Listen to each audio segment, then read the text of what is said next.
Well, hello everyone. I'm going to make a video today called 15 more questions that I'm often asked about living water strings. I'm here in Africa. You might want to try and guess which part of Africa or which city. It's a beautiful day today. It's February. It's hot. Well, warm. It's going to get hot later. I'm standing by this lovely ornamental causeway leading up to a building with some interesting decoration on the top. And anyway, without further ado, let's get on with the questions. So these are 15 more questions that I'm often asked about living water strings. Number 1.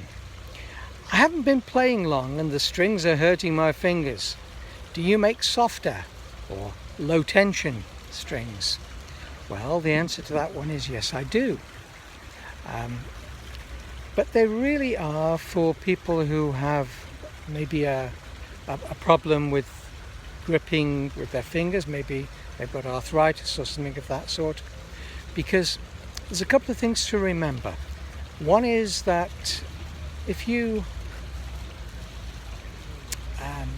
playing the ukulele, you're already playing the instrument that is the easiest on the fingers. Things like guitar, mandolin, banjo are much harder on the fingers than a ukulele, particularly if you're playing a soprano one. I'm going to sit down for a while.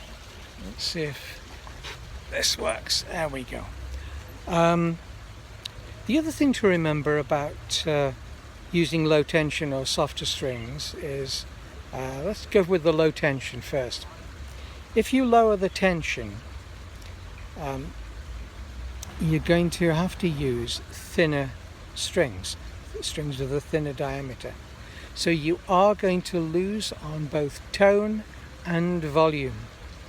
Now it may not make too much difference, but it does make a difference. The tone becomes weaker and thinner, the volume becomes lower. If you've got a real problem with gripping the strings because of a medical issue, then that's a compromise that I'm sure you'll be willing to make. So I do make strings with that are low tension. As for softer strings, no.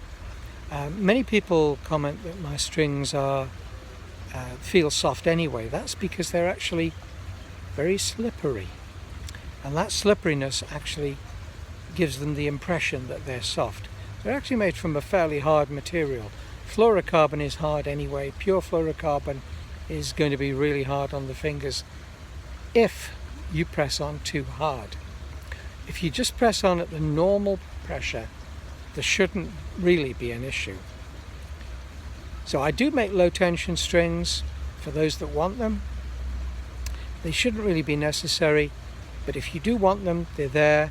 You order them in the normal way by email. Number 2, I want to tune my uke like a mandolin. Can you make me a set of strings? Well, the short answer to that is no. I don't do any fifths tuning. So fifth tuning is like a violin, a viola, cello, mandolin, mandola. All sorts of other instruments are tuned in fifths. The ukulele doesn't tune well in fifths, and it was never meant to be. The reason it doesn't tune well is because, let's say you have the lowest note G, like on a violin or mandolin. The highest note would need to be a top E, G, D, A, E. And that top E would be a very thin string and would break too easily. You might think, well, have the top string as an A, as on a normal ukulele. That would make the bottom string a bottom C, and we haven't got a string that's got a hope of working there.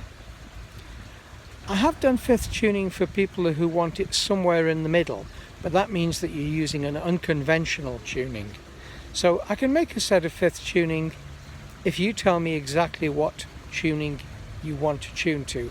But if you want to tune to viola or violin tuning, it's not going to work.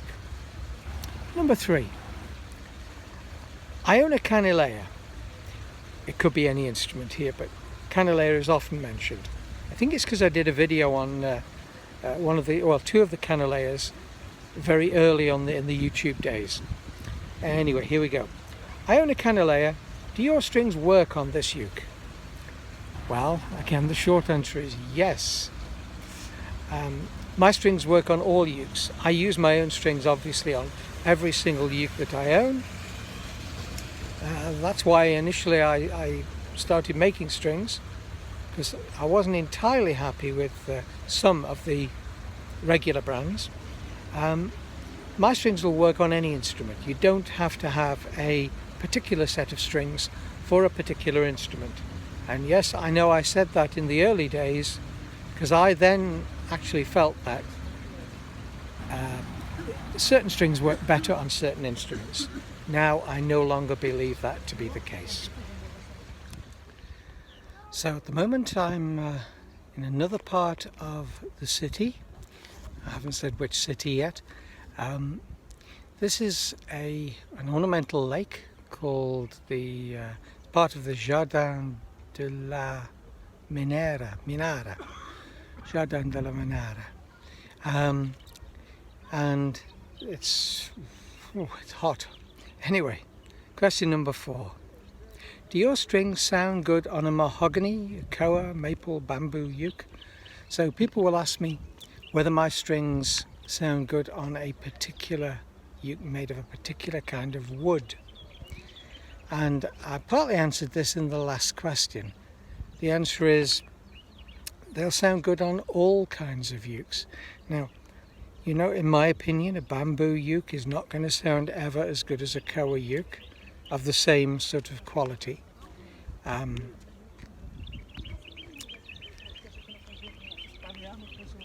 But the strings, whatever strings you choose, whatever strings you like to use, they will sound good on any kind of uke made of any kind of material. I put my own strings, as I said in the last question, I put my own strings on. I've got them on plastic ukes, koa, mahogany, maple. I don't have any bamboo ukes. I can't think of any other woods. Purple heart, acacia. Question number 5. This is an interesting one. The question is, why don't you open a store in the US or in France or Hong Kong? Well, first of all, I have no intention ever to open a store. It's a bit late in life for me to be doing that. There are lots of excellent stores about. So I'm not going to open a store myself.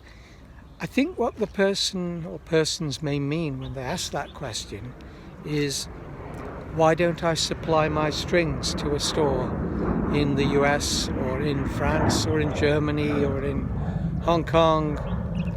I sell strings to players in Tahiti, so why not open one there as well? Well, the answer is, I have no interest in opening a store anywhere. As I say, it's not something I do well. But there are plenty of good stores. Now, why don't I supply all of those stores? Well, this is a tricky one. Lots of the best stores have asked me if they can stock my strings. I decided very early on not to supply them to too many stores. In fact, I've only got one. That's a store called Uke Republic, and it's in Atlanta. It's not because I don't think some of the other stores are very good. Some are excellent. The store in Atlanta is run by a friend of mine, Mike, and his wife Donna, and I'm happy to supply them. I opened it in that particular location primarily because they're friends, but also because 10 years ago many American players felt less inclined to order from a foreign country than they do now. Nowadays it's a fairly common process. So that's why I don't open a store anywhere else in the world. Question number 6. And question number 6 is, I'm just reading it from my sheet here.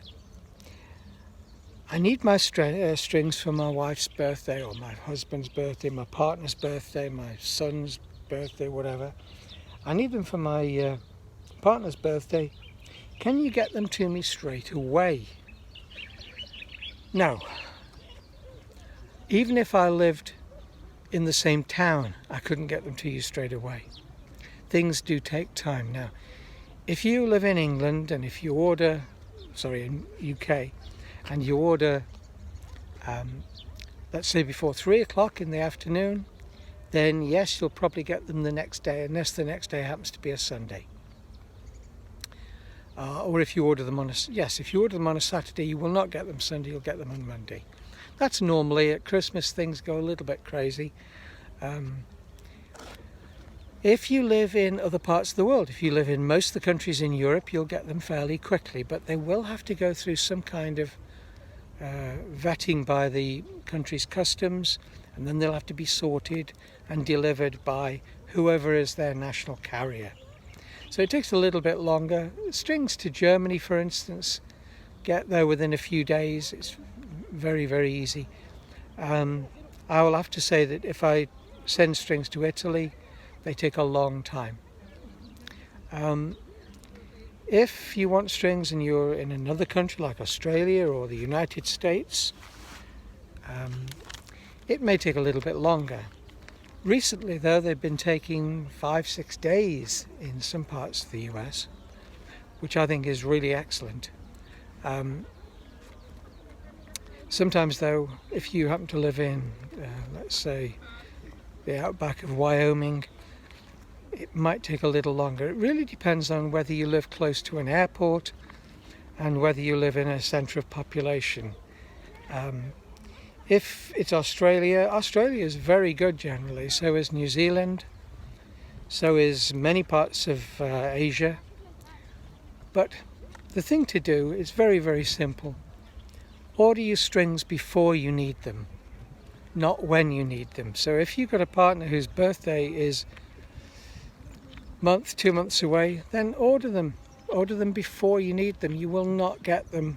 I cannot guarantee strings arriving anywhere by a certain time, because I'm reliant on the postal system. In many countries it's great. In some countries, not so good. But luckily most countries are pretty good nowadays. Okay, here I am at a location in the city, a haven of tranquility. It's called the Secret Garden, and it's full of fruit trees and herbs and scented plants. It's a lovely place, very nice and quiet. Fountains like this one. Anyway, question 7. Here's question number 7. Why is your customer service so much better than such and such a company?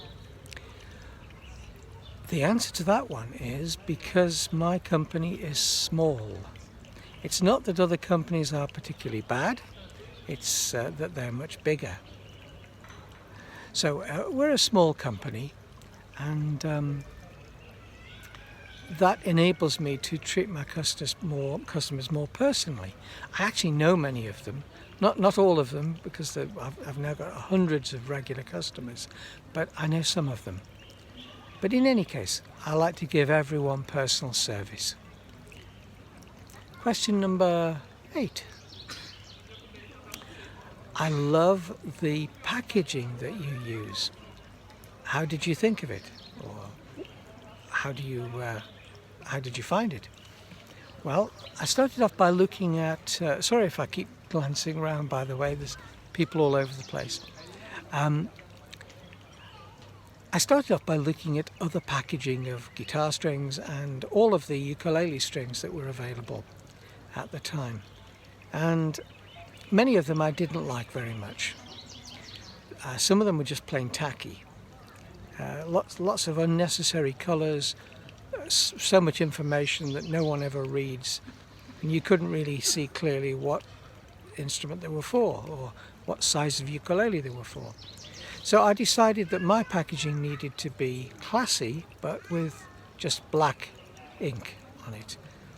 Black ink enabled me to use a straightforward laser printer. So it means I can do the printing myself, don't have to send it out to be done, I can do it myself. Unfortunately, the paper is rather expensive. Actually, it's card more than paper. It's a metallic paper that I can find at a local store, a local distributor actually.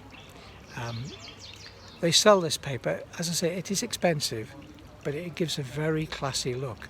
It's got a metallic finish. So I choose colours that are more metallic than others, like copper coloured, gold, pewter, what else? Pewter, silver, all of these sort of colours. So that's what I do for my packaging. I'm very happy with it and no plans to change it. And question number 7, 8, 9. Question number 9. Can I have my strings shipped by FedEx or UPS or some other courier? I don't get this asked, nobody asks me this very often, and those that do don't actually choose to do it this way. The reason being, it only really works if you've got a very large order, and I'll walk around a little bit, I think. A very large order, otherwise it's just too expensive, not cost effective. Even then, it doesn't always get there too much quicker than regular postal service. So Royal Mail collects the postage collects the letter in or parcel in Britain, and it goes off to, if it's an international order, it goes off to some airport, usually Heathrow, and then by the following day it's in the country that it's heading for. So that's pretty much the same as what would happen with FedEx, except they use their own airplanes. But if you've got a big order and you want it quickly, by all means send me an email and I can tell you what the price would be by FedEx, but it will increase the price by a lot.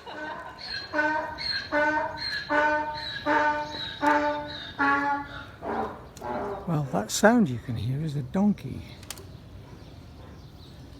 and I don't know what I'm looking down on. It's some sort of industrial building in this city. It's a very flat city, by the way. Here's a panoramic view.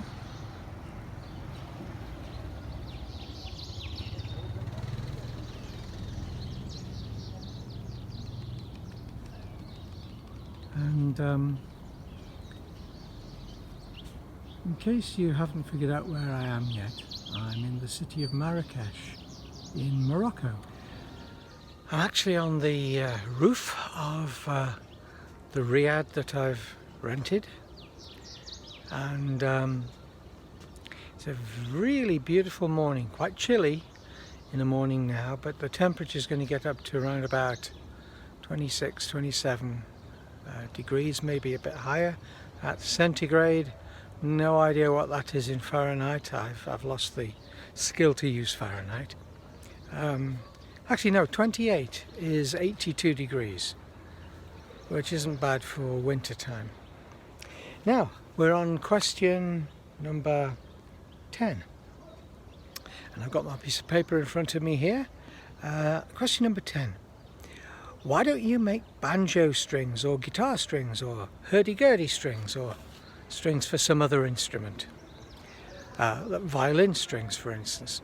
Well, a couple of reasons. I'll turn so I can be seen in the light. There we go. A couple of reasons really. For a start, violin strings don't work if they're made of fluorocarbon. At least I don't think they work very well. That's one reason. Another reason is I don't know anything about a hurdy-gurdy, except that the strings are caused to vibrate by a vibrator, turning wheel that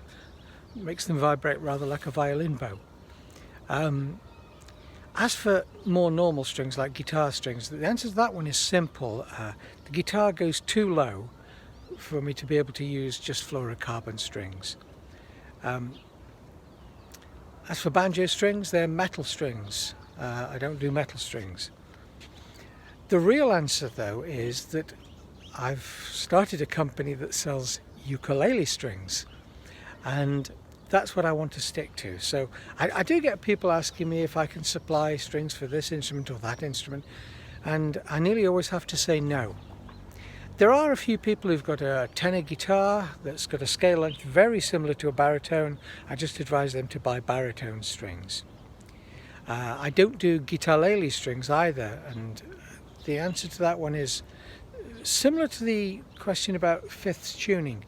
Guitarlele strings would have to have a very thin high note or a very thick low note and a string, and that just wouldn't work.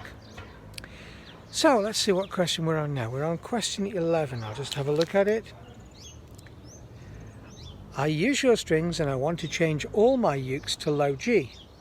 So they're using reentrant strings, they're using high G strings. They want to change them all to low G. Do they have to buy completely new sets? No, I wouldn't buy a new set unless the set that you're using is past its best, in which case I would put a completely new set on. Now the answer to this one is very simple. Just buy a custom set of 4 low G strings. All you do with any custom set, of course, is send me an email telling me exactly what you want, and the only other thing you need to tell me is what country you're from. That's so that I can give you the correct shipping cost. If you're from the UK, you don't want to be charged the shipping cost for Australia, for instance. There's only 2 shipping costs, £1.50 or £3. Anyway, so just tell me what country you're from. I don't need your address. So that's the answer to that one. You can, of course, get custom sets for of any strings if you want. A lot of people seem to buy, if they've got an 8-string uke, they buy certain strings for the 8-string uke. If they've got, well, no, actually, most people, if they want low G and high G, what they would do is buy a 5-string set, and you can get a custom 5-string set for baritone or concert as well. Next question, the last question from this location. I don't understand the difference between high G and low G. Which set do I need? Now, I can't really tell you which set you need. I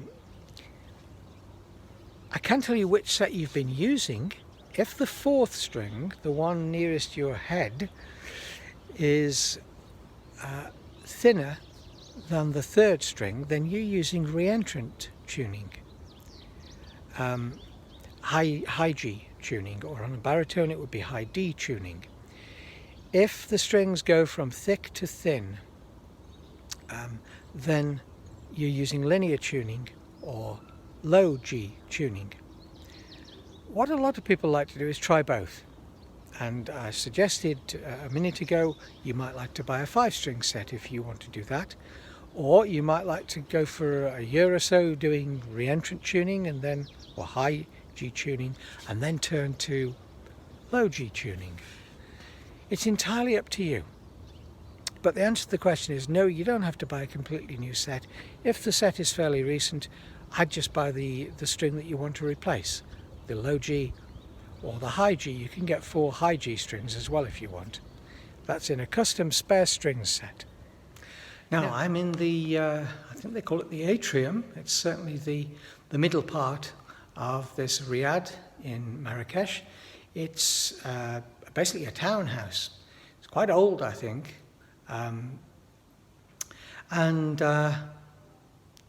The location is in the Medina, in the oldest part of the city. And this is normally open to the air, just up there, but they've got a plastic sheet on because otherwise this part of the house would be unusable when it rained, because the rain would just come straight in. So it's open to the air normally. Now, just the final few questions. Let's have a look at my sheet. Here's the sheet, by the way, just in case you think I haven't got one. Okay. Yes. What do the words reentrant and linear actually mean?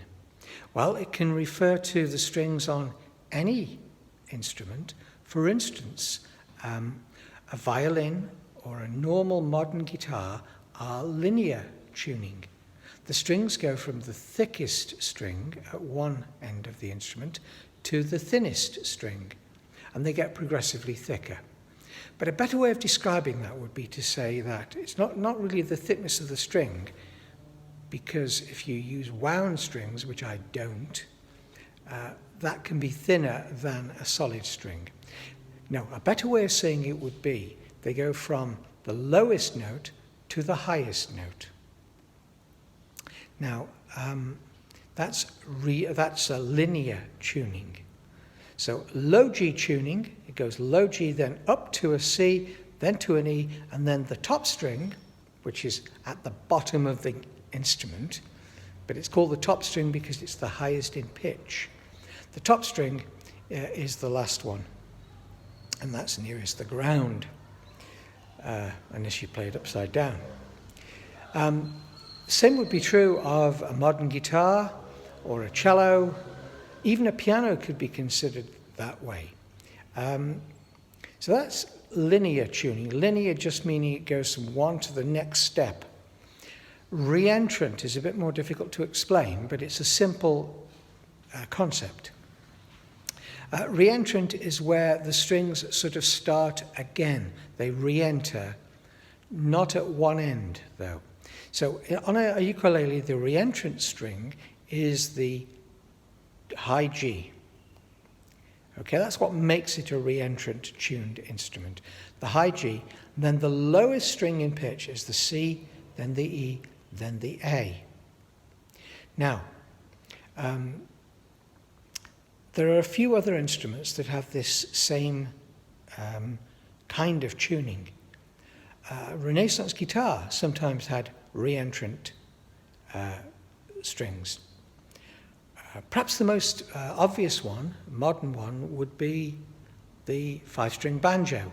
Five-string banjo has a sort of drone string. It's only half the length of the other strings, but that's a high note.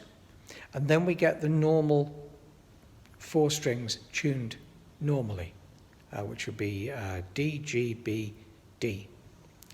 Am I right there? Hang on. Not sure. I don't play the banjo very often. And I don't tend to worry too much about tuning. So that's what reentrant and linear actually mean. Now, let's see. Okay, number 14. I can't remember giving my address, people write, when they've just bought some strings, they've used PayPal, and they say, I can't remember giving my address. Well, the answer to that is they've already given the address if they have a PayPal account. So it's very important, if you've got a PayPal account and you are using it to buy things, whether it's my strings or other stuff, maybe from eBay, it's very important to put your correct address. About 1 in 4 people put their address correctly formatted, using capital letters where they need to so that it's easy to see on a label. For instance, the postal code or zip code, that's much better if it's in capital letters. It's much easier for the zip code reader or the postcode reader. That's an automatic thing, an automated thing. It's much easier for that to be read. However, that's where I get the address from. I use the PayPal address. By using that address, it protects both me, the seller, and the buyer as well. So all I do is cut and paste or copy and paste that address to use to send to the customer. Now, if you don't have a PayPal account, you do not need to open one to buy my strings. In fact, even if you've got one open and you don't want to use it, you just check in as a guest. and then you can pay by any credit card, and then you actually do need to give your address. You cannot buy the strings without giving your address. So if you're not sure whether you've given your address, if you've paid, you have, either by having a PayPal account or by putting it down when you order. But remember, if you want to pay by a different method, not through some sort of balance that you've got in your PayPal account, if you want to just pay with just about any card, American Express, Visa, MasterCard, debit or credit, you can pay, just check out as a guest. I think sometimes it says change funding source, which means you can change from one source that you're using to another. So if you're used to paying by your PayPal account balance, then if you want to pay by credit card, just change it to American Express or whatever you want to use. Last question.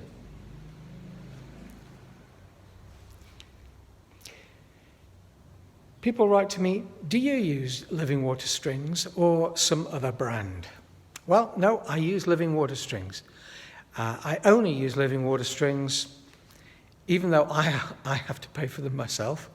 I've got lots of sets of strings from other makers. People used to give them to me free at one time, lots of them. And no, I'm not going to sell them. I've got them. I've got strings by pretty much every major manufacturer. I don't use them, not because they're bad, though some of them are not as good as they should be, but it's not because a particular set of strings are not good. It's because I prefer to use my own. It gives me consistency, and I'm used to my strings. I'm used to the feel of them and the way that they tune and the way they stay in tune.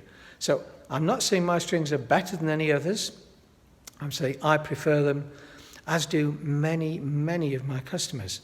I seem to have an awful lot of them now, and it's sometimes difficult to keep up.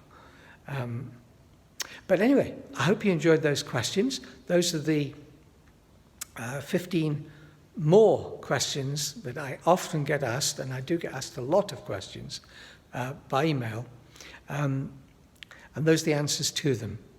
So I'm signing off now from sunny Marrakesh in Morocco. I'm here just doing some photographs and making a couple of videos. So I hope you enjoyed that, and I'll see you in the next video. Please subscribe, give it a thumbs up if you enjoyed it. Thanks very much. Bye-bye.